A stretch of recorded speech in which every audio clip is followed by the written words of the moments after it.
there are profound and virtually irremediable differences in people's cognitive performance, and that those differences have a very solid biological and heritable basis. The Ashkenazi Jews, for example, have on average a 15-point advantage over the rest of the Caucasian population, which is sufficient to account for their radical overrepresentation in positions of authority and influence and productivity. Of course, that was laid out to some degree in the bell curve back in the 1990s.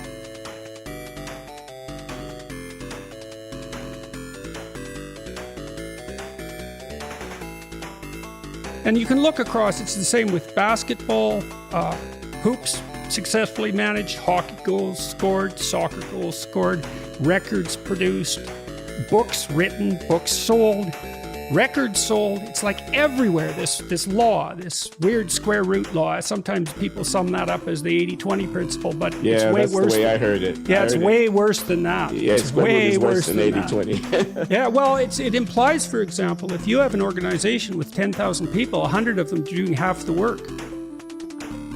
Now, if you have 10, it's 3, and that's not so bad, but at 10,000, it's 100. And you think, no way. It's like, well, if you meet some of those people who might be in that 100, you might think differently.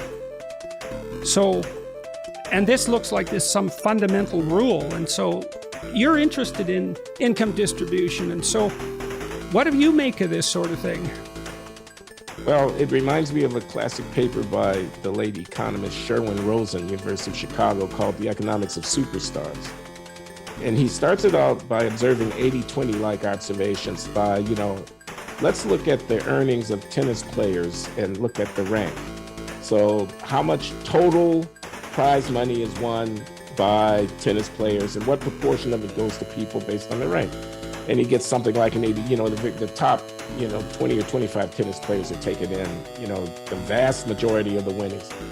And it, record sales by musicians in various genres of musical production and whatnot. Similarly, the top ones are getting most of it. So he says, how can we account for this? And this, I think, should be a part of anybody's effort to explain the Pareto principle as you defined it, or the 80-20 rule. He says, look, to produce something that people want to see, you need talent, but you also need other resources. And so it's the combination of the productivity of the talent, which is scarce and distributed in the population, and the effectiveness of their ability to command other resources, which taken together determine what they will be able to produce. The smaller the game, the less the gain at the top, but we expand the games continually with technology, and recording is an excellent example of that. And so I guess what we hope is that we produce enough new games so that everybody can win at something, but we're still funneling a tremendous number of resources to people at the top of whatever the game is, especially as these games become big.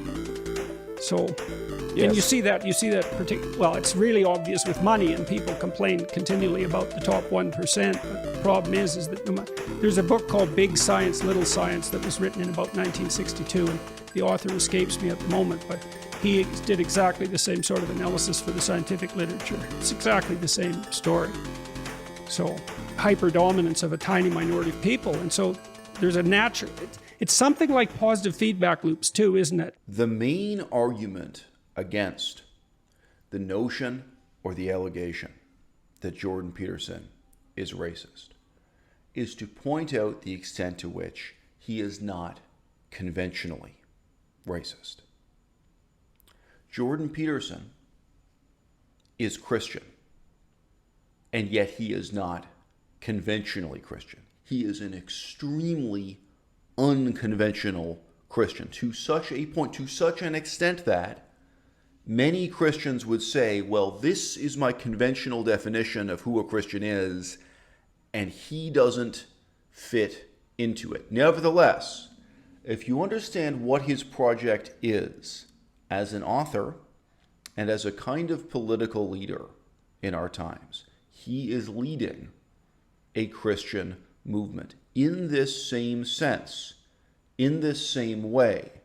He does not fit into a narrow conventional definition of racism, and he is nevertheless a racist leader of a racist movement.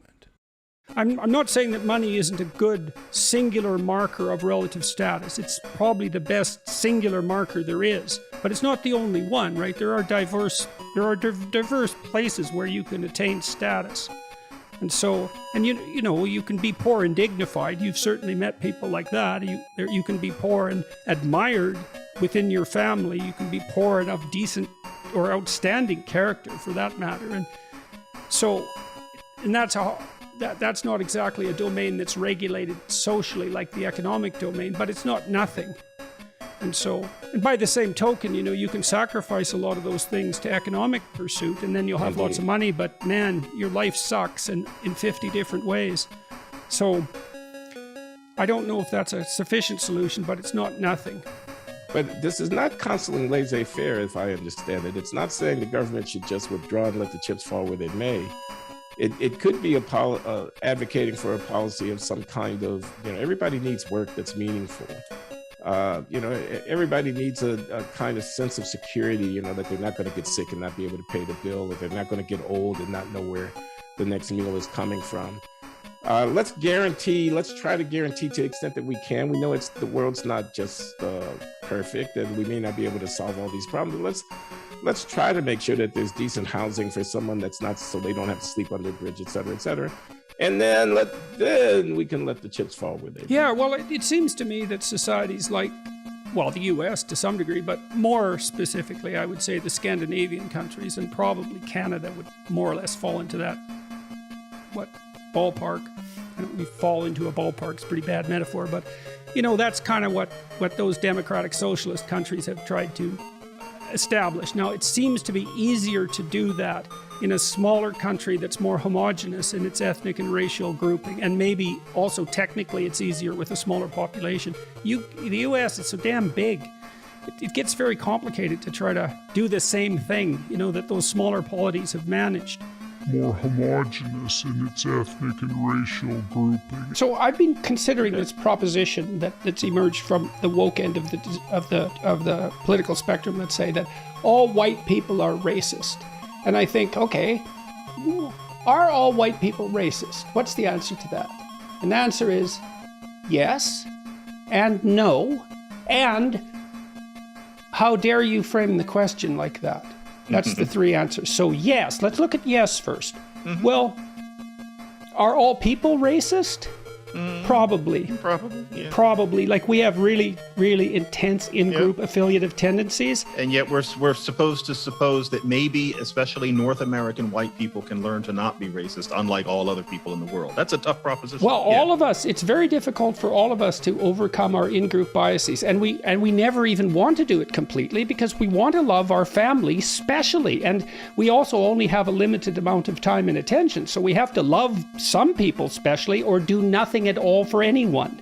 So this is a huge problem. So by stating it that way, that all white people are racist, you make racism a subcategory of white, and you actually underplay the terrible catastrophe and significance of the problem. And that's very dangerous, because we all have to contend with this in-group preference and our proclivity to demonize anyone we put in the out-group. Now, we could have an intelligent conversation nonetheless about the manner in which the predominance of one ethnic group in a given society might exacerbate those tendencies. Of course. But that's something that's certainly independent of the notion that all white people are racist. This is a network of conservative academics, including Jordan Peterson, who are attempting to influence government policy on free speech.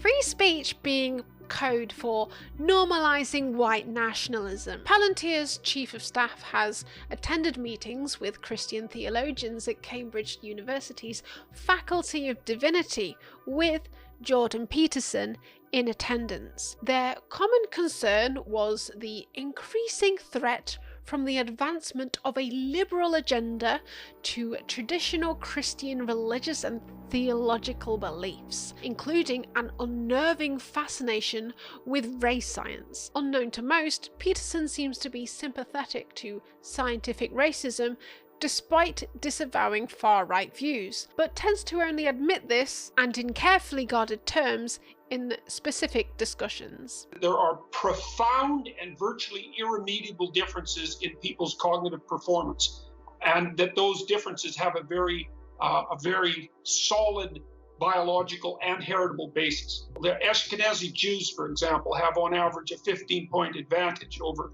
the rest of the Caucasian population, which is sufficient to account for their radical overrepresentation in positions of authority and influence and productivity. Of course, that was laid out to some degree in the bell curve back in the 1990s. When you hear Dr. Jordan Peterson talking about ancient Egypt, what he has to say is unconventional. It's not conventional considered as history. It's not conventional considered as archaeology. It's not even conventional in terms of the very peculiar Jungian tradition of psychoanalysis or what. It's not conventional psychology, psychotherapy, or anything else. You probably don't really understand what it is he's saying or why he's saying it when he talks about ancient Egypt. But you get the sense that this is of tremendous importance, tremendous significance to him. Why is it so important for Dr. Jordan Peterson to argue against equality? Why is it so important for him to argue against egalitarianism, against equality of outcomes? What is the problem that exists in the world today that he is trying to solve when he argues passionately for years in favor of dominance hierarchies based on the biological, innate, inborn inequality of man against man? You may not be picking up on it, but there is a point. There's a point he's making that requires him to redefine equality of opportunity itself and to completely disregard the real history of why we have this concept in law, why we have this concept in political science. He has no interest whatsoever in the history of black people in the United States of America not being able to get a bank loan. Black people in the United States of America not being able to rent the same house a white person rents. Black people, even if they had a government job, like being a post office worker, for example, where they would be paid exactly the same amount as a white person because it's a government job, even if they had the same job, paying the same salary at the post office, they would not have the same opportunity as a white person. They wouldn't have the same opportunity to get a bank loan and one day start their own business, to get a real estate loan, a mortgage, and move into a better home, move out of a slum, move out of a ghetto, so on and so forth. That's the reason why we have the concept of equal opportunity in political science today. And watch carefully what it is Jordan Peterson does with the concept here. For all his talk about dominance hierarchies, his argument ultimately is that it would be an injustice if we did not have these extraordinary, genetically superior, genetically gifted people ruling over us. That would be depriving society of the opportunity to exploit them as our leaders. What he's doing here is not conventional racism. It's extremely unconventional. But he has been pursuing this argument, this cause, this goal with single-minded passion and determination for many years. And so if you have some compassion, then you think, well, we got to do more for the poor and dispossessed. It's like, okay, that's an understandable sentiment. But the problem is that it's that desire to help is contaminated by resentment and ideological certainty. And I've also seen you saying, when you believe in equality of opportunity but not equality of outcome. Maybe women... It isn't only that I don't believe in equality of outcome, I think it's an unbelievably pathological wish and doctrine. Right, and it's very dangerous. History has demonstrated exactly how dangerous it is. Equality of opportunity is something that anyone with any sense would support. But equality of outcome, it's... So what's your problem with there not being... beyond belief to support equality of outcome.